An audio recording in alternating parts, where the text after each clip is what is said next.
council had to abandon their sleeping ship east of the Falkland Islands. 27 crew members were taken to life rafts after the Argos Georgia started taking on water on Monday. Earlier, Spain's foreign minister said 14 people had been rescued. BBC News. Hello, I'm Peter Song. You're listening to Apple, bringing you extraordinary stories from around the world. Take a moment to think about this. What was your first memory? A toy? A taste of something? A special day in your childhood? For Ozel Torres, it was something altogether more formal. Meeting with the head of Tibetan Buddhism, the Dalai Lama, His Holiness, as Ozel calls it. I remember sitting on top of somebody in the front seat of a jeep, and I remember I was very, very happy and excited because I was thinking, oh, I'm going to meet this homeless, I'm going to meet this homeless. And then we got to the monastery, we climbed some steps, and then there's a clock on the door, and then when they open the clock, somebody came. But I just very, really happy and really excited because I was going to meet this homeless for the first time. And I was 18 months old, so that memory is still there. You might think it's unusual for a child of 18 months to be able to remember anything, let alone the distinct sense of excitement about meeting the Dalai Lama. The thing is, Ozel was a pretty unusual child. He was born in 1985 in a village in southern Spain, but this story starts way before. Not in Spain, but in Tibet. You speak so much. When you do, this you point up and down. You do This is the Buddhist monk Lama Tungten Yeshe. He died before Ozel was born. His life would shape Ozel's in the most profound way. Lama Yeshe was different from other monks. He became famous for spreading Buddhism in the Western world during the 1970s. As he toured the world establishing Buddhist centers, his sense of humor and unconventional teaching style won him many followers.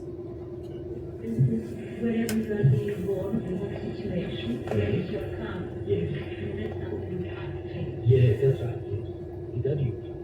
But you can change life. Example, I go Tibet, and then now I'm eating, muesli and which in Tibet we don't have, Okay. Lama Yeshe was very different from the other teachers. He was very open-minded. He was a little bit of a rebel. But one of the things that Lama Yeshe had was that he was very open-minded, very free, and very loving. He had a huge heart. He was always very unconditional at the time of showing that love. Ozel's parents, Maria and Paco, were young Spanish hippies when they first saw Lama Yeshe deliver a course on meditation.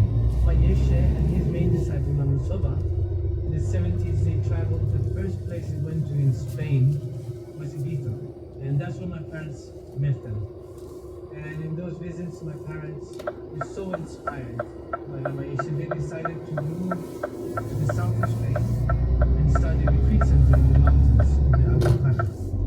And they invited His Holiness Dalai Lama to visit. And His Holiness, when he came to visit, he was so inspired by the place because it looked a lot like Tibet. It's up in the mountains, it's got an amazing light. And so he called the place the land of clear light. In Tibetan it's pronounced Vösel Ling. Vösel Ling, the place of the clear light. So a few years later, I was born. My father, he was thinking, I need to give a name to our newborn son. I'm the fifth of 9. So my father decided to call me Ozel, with son. In Tibetan it's son. But then of course in English or in Spanish we just say Ozel, like that. So that's how I got my name. When Ozel was born in 1985, Lama Yeshe and the Lama's followers were devastated. Their guru was gone, but there was hope too. In Tibetan Buddhism, it's believed that great teachers are able to choose where and through whom they'll be reincarnated. Lama Yeshe's main disciple, Lama Zopa, had been having visions. He believed his teacher was on his way back to Earth to be Sopa traveled the world giving teachings in the centres that he and Lama Yeshe had established together, and in Oseling, a place of clear light, he noticed the baby son of Maria Paco. He saw me, and as a baby, and he had already had some visions and some lucid dreams. I mean, the same image, just unknown. So anyway, so that's where the process starts. He says, "Oh, this could be the reincarnation of Lama Yeshe." The process of recognizing reincarnated masters, who are known as tulkus in Tibetan Buddhism, has been going on for centuries. It's how the Dalai Lama himself was recognized. Lama Zopa spotted Ozel when he was 14 months old. 4 months later, he was summoned to India for a form of traditional testing. When I was 18 months, I was taken to India to do one of the main tests, which is they put a lot of objects from my past life, like for example a rosary, and then they put another maybe 5 or 10 different rosaries. So then as a baby, I couldn't speak yet. So they would put all those objects in front of me and I would choose the right one every time. So they did that with many different objects from the Mayesha. And every time I would choose the right one. So that was one of the tests. And then of course there's so many stories as well where I recognize people and there's many, I know places like that I've never been to, but I know exactly where Lama Yeshe's room is. And I recognize people, I do things. So there's many stories like that. When it was time for Ozel to meet the Dalai Lama, he was said to have gazed into the eyes of the Spanish toddler, and he recognized his old friend, Lama Yeshe. Well, first I received a few candidates, and then I tested, and this young Spanish boy, Russell, won the, election. So you see, decided him as a reincarnation of great Nishi. With the Dalai Lama's recognition, at just 2 years old, Ozel was enthroned at a ceremony attended by thousands. Footage from the event shows baby Ozel in robes and a yellow hat. Monks queue up to prostrate themselves at his feet and make offerings. It's really astounding. I had to sit on a throne and I had to sit through all these ceremonies and I had to give blessings. Things moved really quickly. Maria and Paco believed their teacher had returned in the form of their son. They handed over their baby for the monks to raise.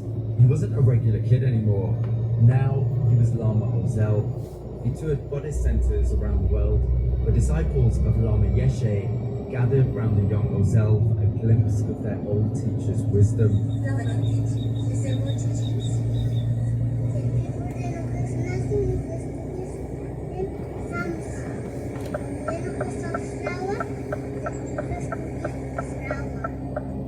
For 3 years I was touring. I was on tour, visiting all the Buddhist Dharma centers that Lama Yeshe founded around the globe.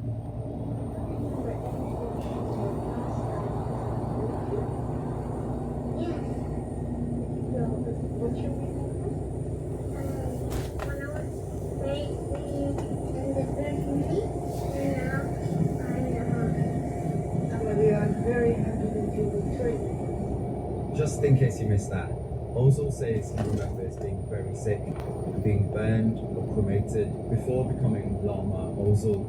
It was everything his followers wanted to hear. And then after that, 26, then I was taken to Sera Jim Monastery in the south of India, in Karnataka.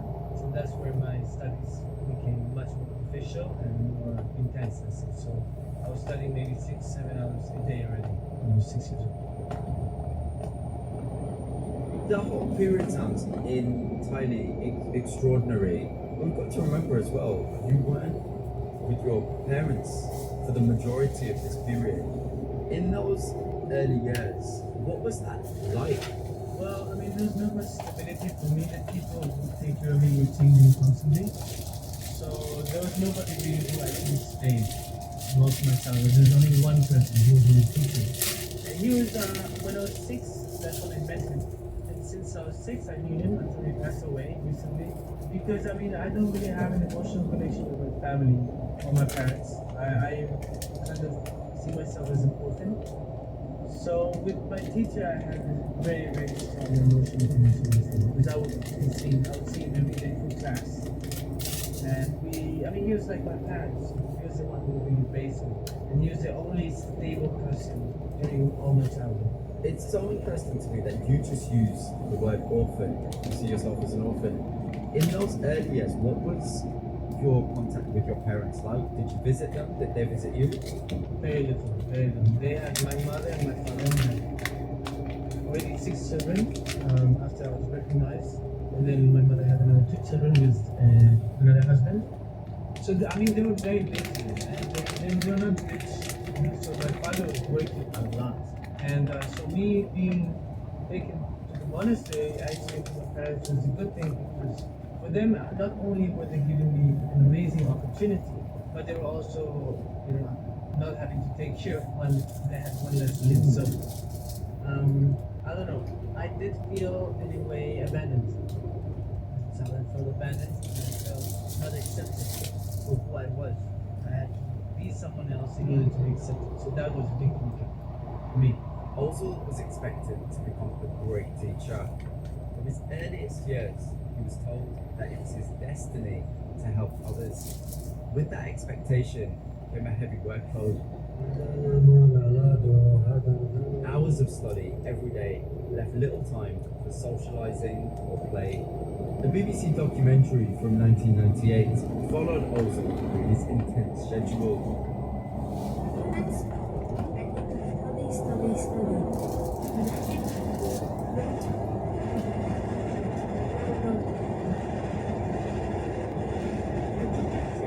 Looking at the way I worship Buddhism and the way I think and study, it's very similar to Lagalushi. As a child, there was this tremendous weight of expectation that you will impart knowledge and wisdom. I want to know how the pressure and the weight of that expectation made you feel. Yeah, I know the pressure was insane. It was absolutely insane. It was really, really difficult. For me as a child, and my psychology was. It doesn't sound like the kind of environment that you could in any way describe as a normal childhood. So I'm talking about things like playing, I'm talking about forming ideas about the world, I'm talking about spending time with people who are the same age as you. Was there any space for any of that stuff? No. Sometimes I would play with other kids, but I was always different and they wouldn't allow the kids to really touch me or come in close contact with me. Because they didn't really want me to be influenced by other kids. Which is part of the feudal system culture of the Tuku. The Tuku system. Tuku means reincarnate in Tibetan. So the Tuku system, they have the belief that if the reincarnation has too much contact with people, they get influenced. So they try to maintain it as isolated as possible. It sounds really difficult, and I know this took a toll on you because when you were 9 years old, you effectively made a plea to your mother. Yeah, so I had already spent 2 years in the monastery. I was 8, and it was very hard for me. It was really difficult. And I knew that the only person that could save me would be my mother. And I knew the only way she would come was if she heard my voice. And I had to be crying. It was a little bit theatrical because at that moment I wasn't sad or anything. I was like, okay, now I have to start crying, and then tell my mom, get me out of here, So I used to be quite a good actor as a kid. And of course, the attendant at that time, the person who was saying German, he was a Spanish monk. So he empathized with me quite a lot. So I asked him, please, I need to record it. Can you give me a cassette in a Walkman?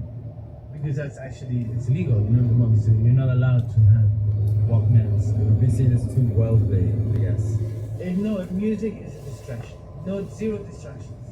It's all about study and meditation. That's it. So I recorded this cassette and it worked. Miracles. It worked really well. The moment my mother heard it, she immediately bought a ticket and was in India 2 days later. And so she literally kidnapped me from the monks. And she took you to Spain? Yeah, she took me to Spain. She had already like jeans and a rock t-shirt, black t-shirt. Very different to the robes you were wearing. Oh yeah, I was so happy, so thrilled. Everything was just amazing. Everything was new. was free, I was with my family. It wouldn't be for long though. Ozil spent just a month in Spain before the monks persuaded his parents to bring him back. This time, his father went to live with him, along with his younger brother, Kunkin, who also started training to become a monk. So things were a bit different then. I was able to speak Spanish, and of course then I felt more protected too, in a way, because I had contacts. My younger brother, my father, so it was much better for me. And but of course, the way that I was raised, I had to be celibate for the rest of my life. I had to be a monk. I had to sit on a throne, and I had no contact with the West at all. So I was completely isolated, and people would come. I had a schedule. When people wanted to see me, they could come to visit, see me. So every day there was about 40-minute time that people would come to see me. So that was really the only contact I had in the monastery with the outside world.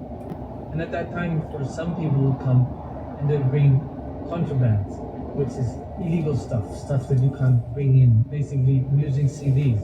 At the beginning, they would give me cassettes. So I had a Tracy Chapman cassette, I had a Linkin Park CD, a Limp Bizkit CD, and also somebody got me a very famous, at that time, group called Estopa, which is a Spanish group. And I still listen to them today, but I memorize all their songs by memory. Were you listening to all of this stuff in secret? Oh yeah, of course. I had earphones, also contraband, and then I would listen to it in my room or in the bathroom when I had some free time, and I had to hide it, because if they found it, they would confiscate.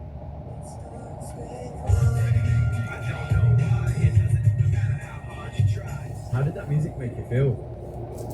I mean, the music, the first time I listened to Linkin Park, I was like, whoa, what is this? Is not music. This is just noise. It's too heavy, too violent, too aggressive, too noisy, too everything. The words were like, what? But then it got to a point where I actually started to understand what he was talking about, like misunderstanding, like you don't understand me, and like I want to be understood, I want to be recognized, I want to be loved, I want to be cared for, but I express and you don't want to understand, you just want to understand what you want to understand, So I really identified with those lyrics. That was amazing, because that's exactly what was happening to me at that time. People didn't want to really know who I was. They just wanted me to play my role. That's it. Everybody around me, everybody, including my parents. So that was a very helpful message. I was like, hey, I'm not crazy. I'm not alone here. There's other people also have that situation. Ozil's contraband, 90s rock music, was a window into another world. And as he got into his teens, his stash of forbidden items and curiosity about the world they belonged to only grew. Well, I mean, eventually, as I grew older, I started to sneak in more things. So by the time I was 16, I already had 2 computers. I had a boxing bag. I had a guitar, and it gave me a sense of being part of the outside world. I know one of the things you got hold of was it the Britney Spears video or the Britney Spears song? And yeah, that was my friend, a close friend of mine, who's another reincarnated also. And so he had also contraband, right? So we would actually share contraband. And so one of the contrabands he had was a video of Britney Spears concert. So he had been practicing the moves, because we didn't really have any other reference what dancing is. We knew that dancing existed, but we had no idea what it looked like. So when we found that Britney Spears concert video, we freaked out. We were like, what? So we started practicing, and then every Tuesday, he would lend me the video, and then 1 week I'll be practicing in secret some of the dance move. And the next week he'll be doing, and then we'll meet up on Tuesday, and we'll compare who danced better. It was so ridiculous. memorizing lyrics and Britney's dance moves was very much not what Ozil was supposed to be doing. By the time he was 15, he was meant to study almost every waking hour. He was hungry for experience, so he made a proposition. When I was 16, I convinced the institution, right, that I needed to have Western education. So I'm like, hey, I've been reborn as a Westerner, right? Dlamaichi was born as a Westerner, there must be a reason. So I guess it's because he wants to connect at a deeper level with Westerners and understand the Western psychology and mind and lifestyle. So I said, hey, so if I don't isolate it up there, I'm not really, doing what that way she intended me to do in the first place. So I negotiated with them so that I could go for 2 months to the high school in Ibiza to study with normal kids. So they accepted, and I changed my name to Nicolas so that nobody could find out who I was. And I spent 2 months in a high school in Ibiza in Spain. The culture shock was big because, of course, the language is completely absolutely everything was different. The first thing that really shocked me was the lack of respect of the kids towards the adults. In my culture, in the Tibetan culture, the parents, the teachers are sacred. Because first of all, the parents, they give us our life, right? And they raise us. And then the teachers are the ones who give us wisdom, they impart wisdom. So there's a high respect, even for the scriptures, even just a paper with some writing in it is sacred because it communicates something we can learn as wisdom, right? So in many aspects like that, I was really surprised by the lack of respect from the kids towards the parents, towards the teachers. That was something that really shocked. Did you feel awkward Oh, in yeah. high school? The first 3 weeks, I was bullied every day, all the time.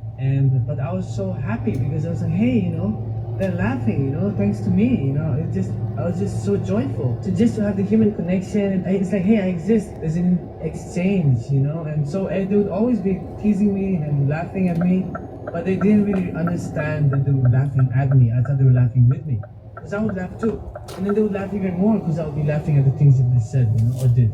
I was really innocent. I had no idea what bullying was. So basically, after 2 weeks, they actually started to love me so much. They realized that I wasn't acting. I was just actually genuinely happy to make them laugh. And we got to a point where they just feel me with so much respect. Because I was pure in that sense. I was innocent. Ozal tried many things over those months, from riding on motorbikes. The motorbike was just one of my first discoveries. Because it's like freedom, and to be able to go by myself wherever I wanted, in any direction, it was absolute freedom. Kissing a girl for the first time. So I just kind of kissed her, and then she took me and she was like, hey, I want to show you how to kiss. And that for me was just like, I was in absolute paradise. I was like floating for 2 weeks. I was like floating. I was so happy, I was just like, wow. By the time he got back to the monastery, he knew what he had to do. So that was really when I started to decide, that hey, I'm not going to stay here forever.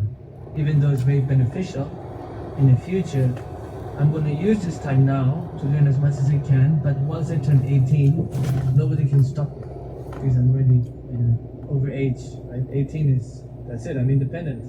How on earth would Ozal break free all that expectation? That's coming up on Outlook. Stick with us.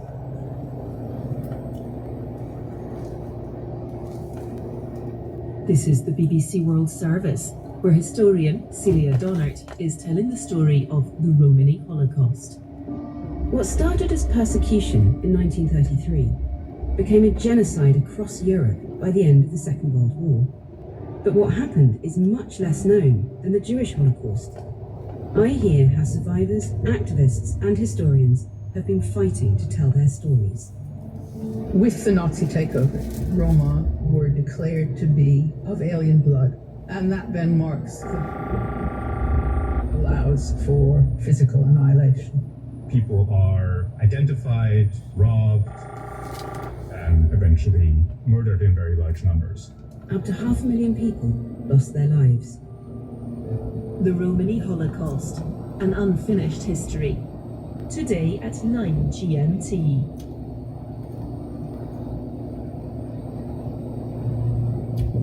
After being recognized as the reincarnation of a Tibetan Buddhist teacher, Ozal Hitta Torres spent his childhood in a monastery in India, training to be a monk. So when he left at 18 and moved to Ibiza, going clubbing for the first time was a trip. I couldn't move, I couldn't breathe, and then I was like, okay, I'm gonna be cool, I'm gonna bring some alcohol. And I had one sip and I almost vomited, I almost died, I couldn't breathe. I was like, oh my god, this is hell realm. A wild ride, coming up on Outlook. BBC News with Govinda Gill. Kamala Harris has said the November US presidential election is a choice between freedom and chaos as her first rally since becoming the presumptive Democratic nominee for the White House. The vice president told cheering supporters in Milwaukee, Wisconsin, that she believed in a future where every American could get ahead. The US Senator Bob Menendez has announced he'll step down next month after being found guilty of corruption and working as a foreign agent. He was convicted of accepting cash and gold bars from the governments of Egypt and Qatar in exchange for his support. Hundreds of Jewish activists have been removed from the Capitol building in Washington after a sit-in protest against a visit by Israel's Prime Minister. They wore red t-shirts proclaiming "Not in our name" and "Jews stop arming Israel." Europe's Copernicus Climate Monitoring Service says last Sunday was the hottest day it's ever recorded. The global average surface air temperature was just over 17 degrees Celsius. Taiwan has been preparing for the arrival of Typhoon Gemi. Flights have been cancelled, financial markets closed, and people have given the day off work. The military is on standby ahead of the storm's expected landfall later on Wednesday. Dozens of anti-corruption protesters have been detained in the Ugandan capital, Kampala. The protests are part of a call to action by young Ugandans, inspired by similar demonstrations in neighbouring Kenya. Sudan's paramilitary rapid support forces say they'll take part in ceasefire talks mediated by the United States and Switzerland next month in the latest attempt to end the devastating civil war. There's been no word from the Sudanese army. The French authorities have arrested a Russian man they say was planning to disrupt the Olympic Games starting in Paris this week. BBC News. Welcome back to part 2 of Outlook with me, Mubin Azar. My guest today, Ozil Hita Torres, was born in Spain. At 14 months old, he was recognized as the reincarnation of the Tibetan Buddhist monk Lama Yeshe. Lama Yeshe became famous for bringing Buddhism to the West, and many expected Ozil would carry on his work. At just 2 years old, Ozil was separated from his family in Spain and sent to a monastery in India to study. As a teenager, Ozil had other ideas. Every 2 years, he was allowed to visit his family in Spain, and on one of those visits, he began to question his family dynamic. Even though it's a very, very short period of time, the time I spent with my family, it is amazing, but that's really the beginning when I started to realize that the relationship between my brothers was very different than the relationship with me. So they did not treat me the same as they treated each other. And I realized that actually I was quite a narcissist. And I was very self-centered because of my education. So that's when I said, I don't like this. I don't like how it feels, because my brothers would talk to me really bad and they wouldn't want to play with me and just kind of ignored me. But then between them, they all had a very strong bond, emotional bond, So that really kind of affected me a lot. And that was one of the moments where I was like, hey, I really need to get out of this situation, to find myself and to know how to relate to others and how others can relate to me in a better way. Ozil was changing. As he approached his 18th birthday and legal adulthood, he began to make a secret plan. The Dalai Lama was due to give some teachings at his monastery, and Ozil saw an opportunity. Because I couldn't really go visit the family very often because I would fall behind in my studies. Because by the time I was 16, 17, 18 already, I was studying between 16 to 18 hours a day. So I would be waking up at 5 a.m. I would be going to sleep at 12:30. And so because I would fall back every time I would go to see the family, I asked permission to go to see the family while his honest teachings were happening. Because all the monks would go to the teachings, so I wouldn't fall behind. But of course my plan was to get permission to go to Spain, and then I would turn 18 while I was in Spain. And that was that. On his 18th birthday, Ozil told the monastery that he wouldn't be returning to complete his monastic education. The monks who had raised him and Lama Yeshe's many disciples around the world tried to make him change his mind. For 1 year, I was receiving a lot of mail and pressure to go back to the monastery. So that was quite hard to deal with because I wanted people to be happy, but then I had realized, I understood that people's happiness was not my responsibility. Even though they could never be happy. deviation, because he's another person basically, and also that I would never be able to make everybody happy. You know, so those were my two main traumas as a child, and then when I grew up, I realized it didn't make any sense at all. So I said, you know, my life is my life. There's nobody else's life. Nobody else can decide really that I have to live my own life. You know? And that's my right. Although you can say that today in a kind of retrospective, analytical sense. At the time though, when you were 18, was there a part of you that felt that you were letting people down? Oh yes. Oh yeah, I was reading a lot of the mails where people were very disappointed with me, and I would cry. I'd read it and then I would burn it, and then boom, that's it. It would go out in flames. And yeah, of course, every time I was becoming more of a rebel, because I realized that being a rebel was super healthy, for me at least. It was very healthy. And then of course I had to train myself to be part of society, you know, so that took a long time, you know, to start to change my programming, you know, the pattern of my mind, the conditionings, the way my mind kind of worked in a very self-centered manner was something that I had to, that for me was the most important thing, was to change that, you know, to become humble. Completely. It's really fascinating to me. You talk about this idea of reprogramming, and I guess you'll often get this sense, I think it's just part of human psychology. If people have been raised in a very particular circumstance, they will often gravitate to the polar opposite. They will gravitate to what is unknown. They'll gravitate to what seems different and exciting. Did you gravitate to what was different, or was it more subtle than that? Yeah, of course. I was very attracted to the prohibited. So, like for example, just like an example, I hadn't seen a naked woman ever, you know? And because in the monastery, when women would come to the monastery to visit, they could only come at a certain hours, you know, to visit, and then by 7 in the afternoon they had to leave the monastery, and they had to be covered from wrists, ankles, and neck. Completely covered, right? So basically, when I left the monastery, I went from one extreme to the other extreme, literally.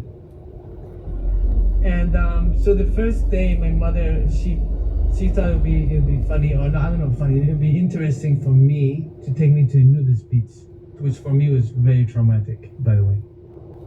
She just dropped me there for half an hour. She left me there, and then she took me to a nudist beach and then walked away.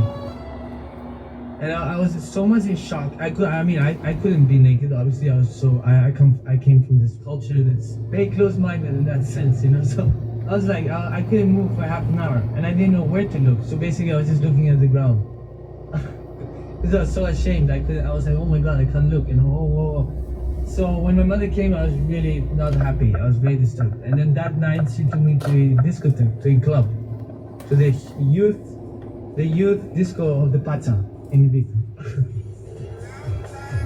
Yeah, I went into the club, right? So my mother, she paid for the ticket and let me go inside, right, alone. And it was so noisy. It was so, my ears, I was just like, what is going on? And I couldn't move, it was so packed. And at that time, it was 2003, people were smoking cigarettes inside the clubs at that time. So there's so much smoke, I couldn't breathe. And then people were just like all squished, and they're like all like dancing with their shoulders, you know, like just moving the shoulders like that, because everyone was so squished. And I couldn't move, I couldn't breathe, and then I was like, okay, I'm gonna be cool, I'm gonna bring some alcohol. And I asked, like, I don't know if it was vodka, Coca-Cola, or something like that, and I had one sip and I almost vomited, I almost died, I couldn't breathe. I was like, oh my god, this is hell realm. For me, that was like a hell realm, like literally. So after 15 minutes, I got out, and it was like, oh my ears were like beep, like my ears were like that, and then all my hair, everything smelled of tobacco, and I was full, like I was wet from the sweat of everybody. It was just like, you know, it was just really not a good experience for me. So I told my mom, please don't ever take me to a nudist beach or a discotheque again. It was such a huge shift, but slowly, from being a hell realm, Ozil started to enjoy island life. He swapped Buddhist chanting for trance music and hours of study for all-night raves. So slowly, I started to kind of like party more. I started to get involved in the rave organizers. So I was actually organizing raves in Ibiza, and I was starting to become a bit naughty, you could say, right? Bad boy. You I would say, my mother's like, hey, I'll be like, hey, it's boring to be good. So anyway, so my mother got a little bit worried, and she was like, hey, I'm going to send you to Madrid to study. And that was a disaster. Because I had to live alone, I had to find an apartment, I had to study in private classes. So I was doing these private classes and living by myself in an apartment, and I got so depressed because I had no idea how to do any of that. I had no training. I never was trained to how to love a woman or how to be loved by a woman. I never was trained, to be a householder, to use money, for example. I never had any contact with money, and all these are things that I had to learn from scratch. So anyway, then Madrid was a disaster. The day I had to do the exam, the same day I bought the ticket, and I flew back to Ibiza, and I was in home, and my mother's like, hey, don't you have the exam today? I'm like, yeah, but I'm here. So she was like, oh my God, this is terrible, blah, blah, blah. So then finally she contacted me, a good friend of hers, who was also Lama Yeshe's disciple. He was living in Canada with his wife, and so she asked them a favor if they could find a school for me and host me, and then so that's basically, she sent me to Canada to do my SATs. From Canada, Ozil went to Switzerland to study, and then finally back to Madrid to do a degree in filmmaking. He learned to play the djembe drum and performed at festivals around the world. He traveled, made films, and met people from all walks of life, and he even lived on the streets of Venice and Naples for a while. For me, it was just an adventure. I decided to just take an adventure on my own, without any kind of protection or so it's very extreme, and I could have got lost very easily many times. I could have died so many times too, because I've been in really dangerous situations. But I've been very lucky, and people have always treated me very kindly somehow. Would you tell people about these, I use this term very carefully, but these past lives that you'd already had by this point? Did you tell people that you were a revered person? No. I've always been anonymous, always hide it, always. Yeah, because I was so used to people expecting so much and conditioning me. Once, like, my story, I just wanted to be normal, and I wanted to be loved and cared for and have normal friendships where people didn't really. And then once that friendship was there, then maybe at some point I'll tell them, I was like, hey, by the way, my childhood was a bit weird. And sometimes people wouldn't believe me. They'll be like, get out of here, you're lying, this is such, you just invented that story, like, haha, good try, And I'm like, well, check Wikipedia. And they're like, oh my God. Then they see who you are. What was your relationship with Buddhism like in this period, and the rest of the Buddhist community? I was still in contact with the Buddhist community, but I tried to stay away because I wanted to find my own way. I needed to find my own personality, because I didn't have a personality. My personality was all jumbled up. I didn't know who I was. I had no self-identity. So that took me about 15 years of traveling and meeting people and having all these crazy adventures. Of course, I lived on the street. I've been in most levels of society. I've met all kinds of people from all levels of society, good and bad, both extremes. For me, it's really important to just get to know and to just, be influenced and understand and come in contact with all these aspects of life, through people, through the human connection. After more than a decade of learning and adventure, Ozil's life changed again. I know you fell in love. You've also become a father. How has that made you reflect on your own childhood? Well, it's very interesting. I became a father when I was 32, and we lasted about 2 years together, then we separated. And but we raised our kid together. So for me, it's very important to be able to offer to my son a healthy relationship with the mother. So basically, many traumas that I've come from my past generations. I've made a big effort, and I've made a huge point in transforming those things, so that I can offer my son something different, something better. My son is a very happy child with amazing emotional stability. He's so loved. He's very charismatic, joyful. So basically, I'm offering him everything I never had as a child, and I'm avoiding for him to receive any of the things that I didn't really, they were not so helpful for me. You used a very specific word there. You said what I'm trying to offer is something better.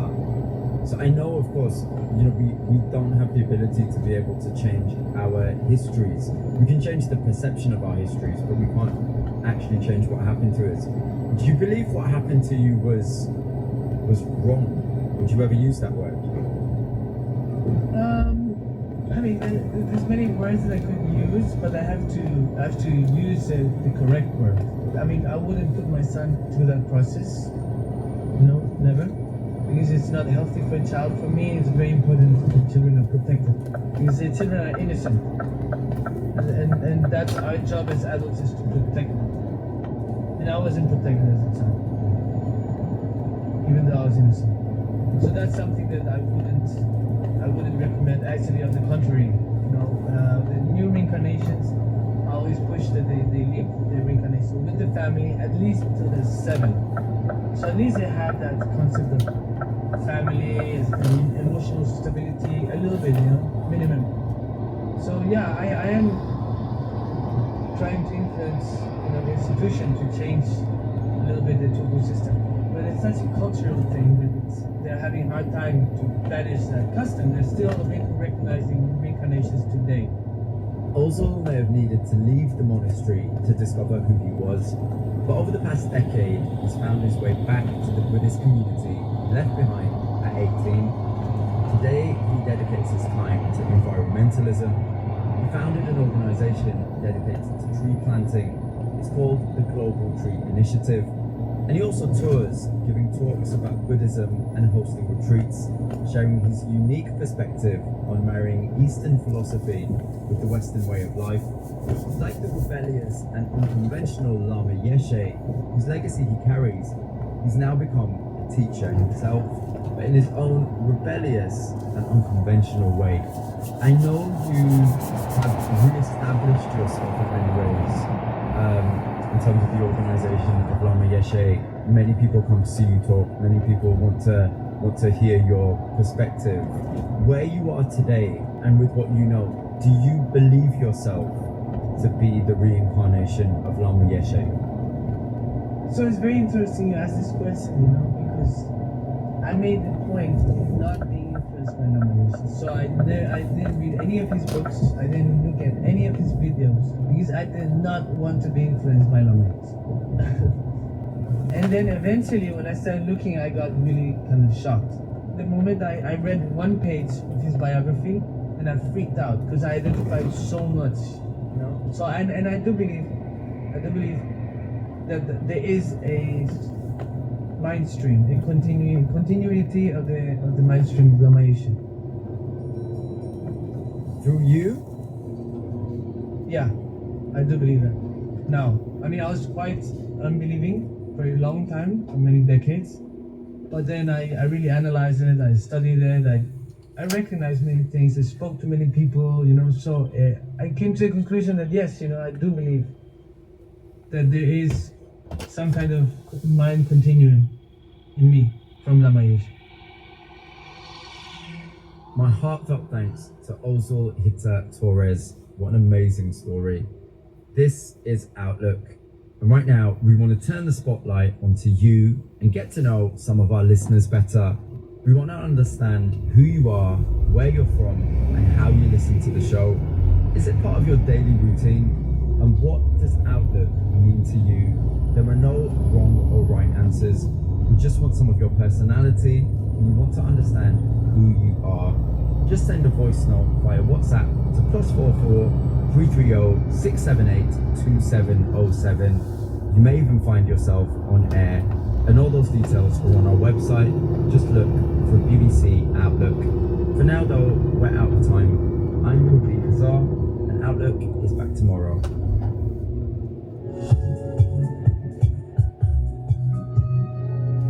Hello, you're listening to the BBC World Service and now Witness History with me, Megan Jones. Olympic mascots are called the ambassadors of the Games. They're supposed to bring its spirit to life and represent the cultural heritage of where the event is taking place. There's been quite a variety through the years, from a platypus to panda, a beaver to a bear. But to find out about the very first one, I've got to take you back to the 1960s and to France. It's 1967. Preparations are underway for the Winter Olympics in Grenoble. Paris, where the torch bearing the Olympic flame was proudly carried through the streets of the city. More than 150 kilometres to the east of Paris, in the small countryside town of Pinay, behind the scenes there are more preparations underway. Andre Tierno is standing in the workshop he runs. They usually specialise in making teddy bears. We made the Pink Panther, we made the elephant with green trousers, and we made the Walt Disney products, and then the character Annabelle. Today is a bit different though. He's scratching his head, looking at a drawing he's been given by the organisers of the Winter Olympics. He's been asked to turn what he can see into a new prototype, because in 15 days' time he's got a meeting with the committee in Paris. It was not easy for a toy manufacturer to create a character like this, as a stuffed toy is an envelope that we fill with kapok and wood fiber. While the little character, there was no question of using this technique, and we therefore had to think a little, and 15 days was not a long period. Well, it was not very long to make this character. This character is unlike anything he's worked on before. It's got a round red and white circular head with 5 tiny white Olympic rings on the forehead, bright blue eyes and a white smile, blue zigzag bent legs on blue skis with white stripes down the side. Its name? Schuss, which means to ski directly down a slope at high speed. Schuss isn't just new to Andre though. It's the first time the games will have a mascot, so no pressure. The concern was whether we were going to be able to cope in manufacturing, because the way Schuss was made, it was really only manual work, and therefore we were limited with our 50 employees, 40 of whom were on the Schuss, and then 10 were enough to do the rest of the work, to provide the toys. Where did the organising committee for the 1968 event come up with the idea then? Well, mascots have been around for hundreds of years. It's believed the word first became popular in the 19th century after an opera called La Mascotte, about a character who brings good luck to all. Since then, they've appeared in a lot of forms. All right, cameramen, focus on a new recruit, Willie the Goat, joining up as mascot of the 6th Battalion, the Welsh Regiment, TA. The unveiling of the FIFA mascot for the World Cup Football Championship to be held in Germany next June and July. Lucky or not, organisers of the 1968 Winter Olympics wanted their event to be the very best. It was already the first games to be broadcast in colour, and they wanted to be the first to have a mascot.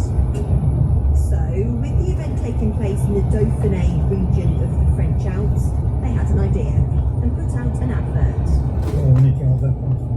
We were on vacation in August 1967 in Menton, and my wife bought a women's magazine. On this magazine, there was a short report from the city of Grenoble, which announced that it would develop a character who would be the character representing the Dauphiné Olympic Games.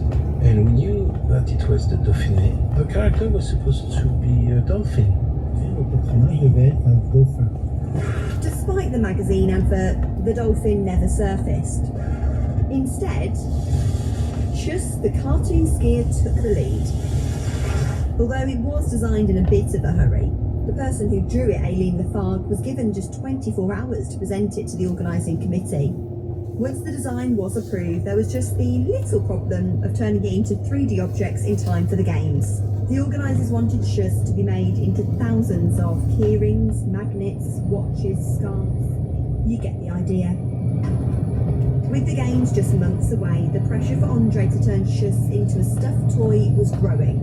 After the meeting in Paris, his prototype had been given the go-ahead. Now they needed to get to work, and there were big expectations. We were not at all in the same state of mind as the company, and the company thought that we were going to do loads and loads, and we didn't think so.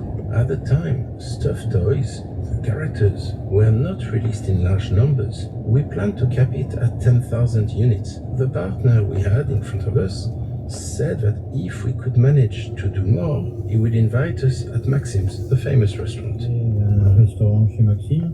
Tens of thousands of handmade stuffed toys would be a bit of a challenge, but now they had that fancy meal to look forward to at the end, so they got to work. They started with the body. So, to make a character in a Z shape, in fact, we made a hairpin about 30 centimeters long of mild steel wire. A hairpin wasn't enough. In order to give a bit of volume, we cut cardboard rectangles to thicken the body so that it was not just a wire. Then there was a bit of a problem with the head. So at the beginning, we put a baby rattle ball for the head, but instead we had a mold made to put an expanded polystyrene foam head, which is much lighter than the plastic ball from a baby rattle. They couldn't use the baby's rattle, but what about baby's clothes? The fabric was bought from the Trois manufacturer Absorba, who made children's onesies with stretchy fabrics. Another brand was Baby Grow, that marketed and presented its product with the slogan, "The outfit that grows with the child." The fabric worked and covered the body of the toy. Looking back at the design, they still weren't finished.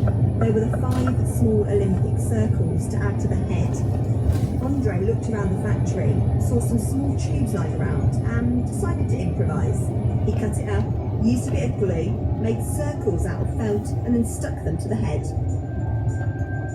What did Andre think after all that when he took a step back and had a look? I thought it was rather good. Personally, I thought I had worked quite well, that's all. And what about that target of 10,000 they set themselves? With the help of a little improvisation, some tools they found lying around, a small group of 40 workers ended up making a lot more. More than 84,000 in fact. But Andre is still waiting for his meal at that famous French restaurant. Although recognised on a list of mascots on the official Olympic website, the organising committee often referred to Schuss as a character at the time. With the help of other companies, by the time the Winter Olympics began in February 1968, the cartoon skier was available for thousands of Olympic fans to buy as souvenirs. Although during the event it seems Schuss brought more luck to Norway than host France, as they walked away with the most medals. If you're watching the Paris Olympics this year, you'll see the red duo called the Phrygies, based on the item of clothing, the Phrygian cap, which is said to be a symbol of freedom. But now you know, it all started with Schuss. 89-year-old Andre Tierno was speaking to me, Megan Jones, for Witness History. This is the BBC World Service, and here's Harriet Gilbert to tell you about World Book Club. The American writer Paul Auster, who died earlier this year, spoke to us back in 2012. Hear him answering questions about the New York trilogy, a groundbreaking work that ripped up the classic detective formula. Detective stories are always giving solutions and answers. These books simply ask questions. World Book Club with Paul Auster from the 3rd of August. In half an hour, I'm Suzanne Wilton, and in the $6 billion gold scam, I've been investigating the man at the heart of the world's largest ever gold fraud. This time, just how did a young Filipino geologist get mixed up in this once-in-a-century discovery? The newsroom is next. This is the BBC World Service, the world's radio station.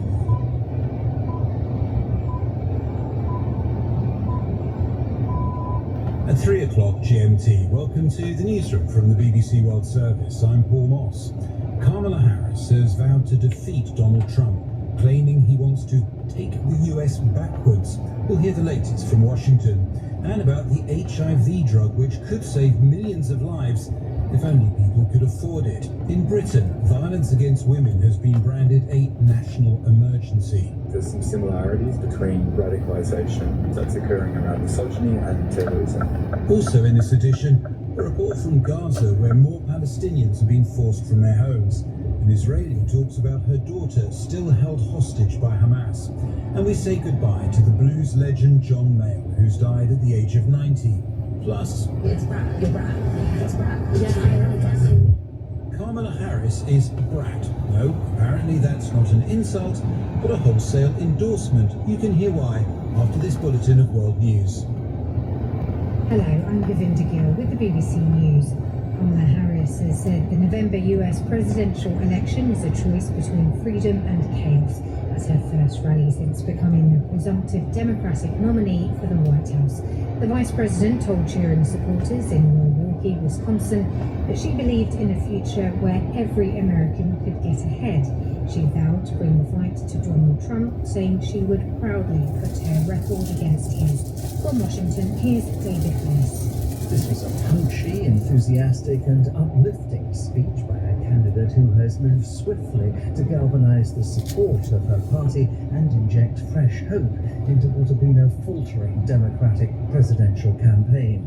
It followed news that within the space of around 32 hours, Kamala Harris had secured the support of sufficient state delegates to guarantee her party's presidential nomination and attracted more than $100 million in donations for her campaign, much of it apparently coming from first-time donors. Hundreds of Jewish activists from around the United States have staged a protest inside the US Capitol building, saying they oppose a visit to Washington by the Israeli Prime Minister Benjamin Netanyahu. More from Tom Bateman. As we showed up in this part of the building, there were still around 100 or so protesters on the floor of the rotunda here, some of them being led away by that stage, but others still here. The US Capitol Police had arrived in force by that point. They were cuffing them behind their backs, pulling people up and taking them away from the protest, being arrested one by one and moved outside of the building. One of the protesters I spoke to said that there were 500 American Jews from all over the US that had come here explicitly to protest Benjamin Netanyahu's visit. The European Union's Copernicus Climate Monitoring Service says last Sunday was the hottest day it's ever recorded. Ian McWilliam reports. The director of Copernicus, Carla Buontempo, says the global average surface air temperature of just over 17 degrees Celsius last Sunday was marginally warmer than the previous record set in July last year. But he warned it wouldn't last very long, saying climate change meant breaking records was something we had to get used to. The monitoring service has hourly data going back to 1940. Mr. Buontempo said there had now been an unprecedented streak of temperatures registered over the past 13 months, with every month since June 2023 beating its own daily record. Taiwan has been preparing for the arrival of Typhoon Yemi. Flights have been cancelled, financial markets closed, and people given a day off work. The military is on standby ahead of the storm's expected landfall later on Wednesday. It's the first typhoon of the season to affect Taiwan, and torrential rain and heavy winds are forecast. BBC News. Dozens of anti-corruption protesters have been detained in the Ugandan capital, Kampala. Charges were reported to include being a common nuisance. The government of the Ugandan President Yoweri Museveni, who's been in power for almost 4 decades, has long faced accusations of endemic corruption and human rights abuses. Sudan's paramilitary rapid support forces say they will take part in ceasefire talks mediated by the United States and Switzerland next month. This latest attempt to end the devastating civil war in Sudan was announced earlier by Washington. The Sudanese army have yet to respond. France's President Emmanuel Macron has said he is pressing Danish officials not to extradite an anti-whaling activist arrested in Greenland, Japan. Paul Watson was detained under an international arrest warrant issued by Tokyo on Sunday when his ship docked to refuel. It had been on its way to intercept a whaler in the North Pacific. John Mayall, the pioneering British blues musician and bandleader, has died at his home in California, aged 90. David Silito looks back at his life. John Mill never managed a hit record, but he did have a series of hit guitarists. Eric Clapton, Peter Green, Mick Taylor, they were all for a while blues breakers. He was 30 when he decided in 1962 to leave Manchester and take up the blues professionally. His group became an incubator for talent that went on to other bands such as Cream, Fleetwood Mac, Free and the Rolling Stones. To America, blues breakers with their ever-changing lineup continued. But one thing in his 60 years of performing that never changed was that lifelong love of the blues. That's the latest BBC News. You're listening to the newsroom with me, Paul Moss. Perhaps it's one of the advantages of being kept in the background that when you do eventually come forward, you still have plenty of spare gas in the tank. Kamala Harris has given another energetic and combative performance, holding her first official rally since becoming the de facto Democratic Party candidate for president. Donald Trump, of course, has been out there campaigning for months, and so has had more time to wear himself out. And so has Mr. Harris. Ms. Harris will no doubt remind voters Mr. Trump is now the senior candidate, nearly 2 decades older than his opponent. Speaking to an audience in the swing state of Wisconsin, she went on the offensive. Donald Trump intends to cut Social Security and Medicare. He intends to give tax breaks to billionaires and big corporations and make working families foot the bill. They intend to end the Affordable Care Act and take us back then to a time when insurance companies had the power to deny people with pre-existing conditions. Remember what that was like? America has tried these failed economic policies before, but we are not going back. We are not going back. Not going back. We're not going back. Well, our correspondent in Washington is David Willis. I asked him what he made of the speech. It was a rousing speech to the biggest audience of the Democrats' campaign so far, and Kamala Harris revealed her intention to pursue the same policies as Joe Biden in attempting to bolster the middle class here in America, to curb gun violence, boost reproductive freedoms, and so on. And she took aim at Donald Trump, repeating a line that she used yesterday in remarks to campaign workers in the state of Delaware, saying that as a former public prosecutor, she had taken on perpetrators of all kinds, predators, fraudsters, and cheaters. So hear me when I say, she said, I know Donald Trump's type, and that was met with cheers and applause from the crowd. I guess the question everyone wants to know is quite simple. Who's going to win? I mean, I know it's early days for her, she's not even the official candidate, but what are the polls showing at the moment? Is she or Donald Trump ahead? Well, Kamala Harris is undoubtedly riding a wave of enthusiasm for the Democratic ticket that's emerged since her candidature came to the fore, and that enthusiasm has already generated more than $100 million, we're told, in fundraising, more than half of it from first-time donors, which is also significant.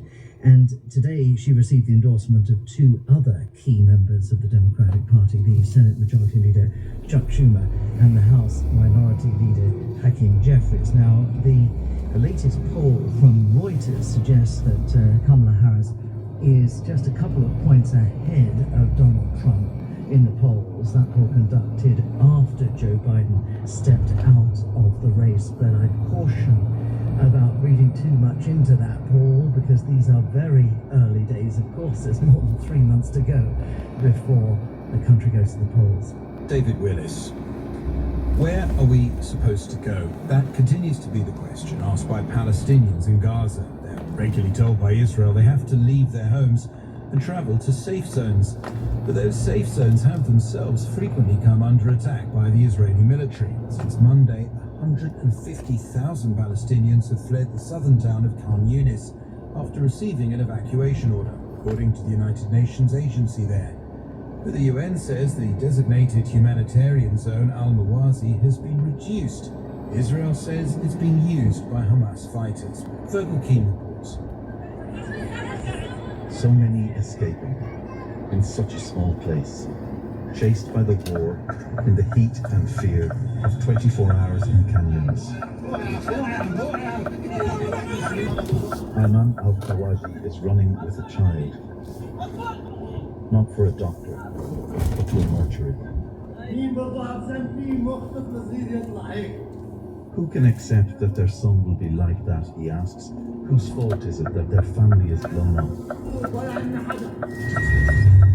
The IDF is back fighting in Khan Yunis because Hamas is resurgent here. Urban war where nowhere is safe. To the south in Rafah, Hamas attacking Israeli armor. Hit and run from inside houses. The days of war are now in their hundreds, and each day in Khan Yunis a breaking point for someone. The shattered hospital system is struggling with being wounded. The situation has been very difficult for me, with one child in intensive care and the other outside. At Nasser Hospital, Ayman al-Khawaji leaves the mortuary, bearing the shrouded child to his grave. Fergal Keane. Israel's assault on Gaza was, of course, a response to the Hamas attacks of October the 7th, which saw 1,200 people killed, but also about 250 taken hostage. It's thought 120 of those are still alive and in captivity, which has put the Israeli Prime Minister in a tricky position. Benjamin Netanyahu is currently on a visit to the United States. He'll address Congress on Wednesday. But some of the hostages' families urged him not to travel until he reached a deal for their release. They protested by sharing photographs of their loved ones before and during captivity. Among them is Eilet Levi Shaka, whose daughter, 20-year-old Naama, is one of those held in Gaza. She talked about Naama with my colleague, Barbara Plett-Usher. She's a girl of values and a peace seeker, and she's a good sister to her siblings. She's a good daughter, although she likes to fight with her mom, which just means that she's very normal. I think she's very strong. Your face lights up when you talk about her.